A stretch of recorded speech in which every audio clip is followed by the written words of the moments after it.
Hello friends, welcome back to my channel. তো আজকে আমরা নিয়ে এসেছি দেখো মাটির প্রদীপ। কারণ সামনে আসছে কালী পুজো।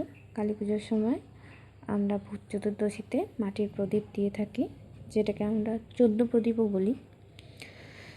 তো দেখো, মাটির প্রদীপ বানানোর জন্য আমরা প্রথমে বেশ কিছুটা এঁটেল মাটি নিয়েছি। এঁটেল মাটিটাকে প্রয়োজন মতো জল দিয়ে আমরা নরম করে মেখে নেব। আমি প্রথমে বেশ কিছুটা মাটি আলাদা করে কেটে নিয়েছি, কারণ অল্প মাটিতে তাড়াতাড়ি মাখা হয়ে যাবে। তো দেখো, আমি ভালো করে জল দিয়ে মাটিটা মেখে নিচ্ছি। প্রথমে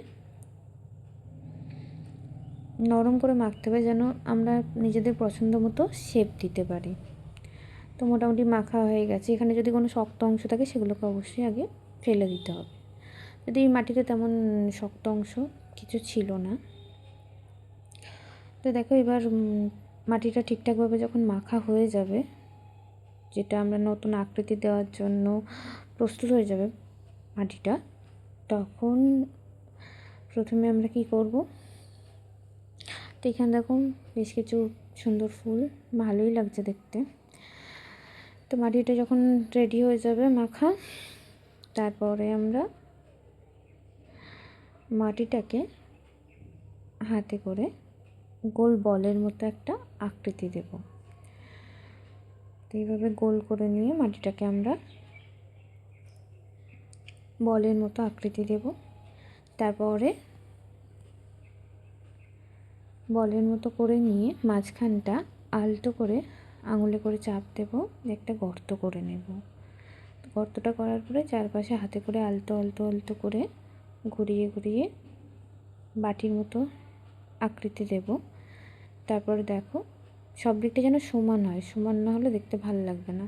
এভাবে আলতো করে চাপ দেবে, দেখবে একটা সুন্দর প্রদীপের মুখের মতো আকৃতি চলে আসছে। তারপর মাটিটাকে এইভাবে সব দিকটা সমান করে নেবে, তাদের দেখতে ভালো লাগবে। আর জল দিয়ে আমি পালিশ করে নিচ্ছি, যাতে আরও ভালো লাগে, মসৃণ হয় যাতে প্রদীপের গাটা। তো দেখো, দেখতে বেশ ভালোই লাগছে। চারপাশটা এখনও একটু সমান করতে হবে। তো এইভাবে চারপাশটা আস্তে আস্তে করে সমান করে নেব। তো আমার ক্যামেরাটা রাখতে বেশ অসুবিধা হচ্ছিল, ক্যামেরাটা ধরতে হাতে যেহেতু কাদা লেগে আছে, তাই ভালোভাবে ক্যাপচার করতে পারিনি। তো দেখো, মোটামুটি একটা ছোট্ট প্রদীপ রেডি হয়ে গেছে। তো এই সময় যেহেতু মাটিটা নরম থাকে, কাঁচা যেহেতু এখনও, তো এই সময় আমরা চাইলে প্রদীপটাকে যে জায়গাটা মনে হচ্ছে একটু সমস্যা হয়েছে ঠিক করে নিতে পারিব।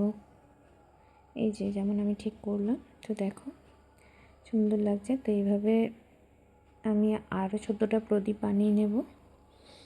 দিয়ে এবার প্রদীপগুলোকে একসাথে রোদে দিয়ে দিয়েছি। এবার রোদেতে প্রদীপটা ভালো করে শুকিয়ে গেলে তারপর আমরা ব্যবহার করতে পারবো। কালী পুজোর আগের দিন সন্ধ্যাবেলায় ভূত চতুর্দশীতে আমরা 14 প্রদীপ জ্বালি। তো যখন প্রদীপগুলো শুকিয়ে যাবে আর তেল আর সলতে দিয়ে প্রদীপগুলোকে সেজে জ্বালানো হবে, তখন দেখতে আরও সুন্দর লাগবে। তো এগুলোকে যদি বিভিন্ন রং দিয়ে সাজিয়ে তোলা হয়, অবশ্যই আরও সুন্দর লাগবে। তো যার যেমন ভালো লাগবে সে নিজের পছন্দ মতো রং দিয়ে প্রদীপগুলোকে আরেকটু সুন্দর করে তুলতে পারো। দেখো, আমি তোমাদের কাছ থেকে দেখাচ্ছি, বেশ ভালোই লাগছে প্রদীপগুলো। আমার তো দেখে বেশ ভালো লাগছে। এখন অনেক রকম প্রদীপ পাওয়া যায়, কিন্তু মাটির প্রদীপের ব্যাপারটা আলাদা। ছোটোবেলা থেকে এইভাবেই আমরা করে আসছি, তো এটাতে একটা শান্তি পাই মনে। দেখো, প্রদীপগুলো মোটামুটি শুকিয়ে গেছে।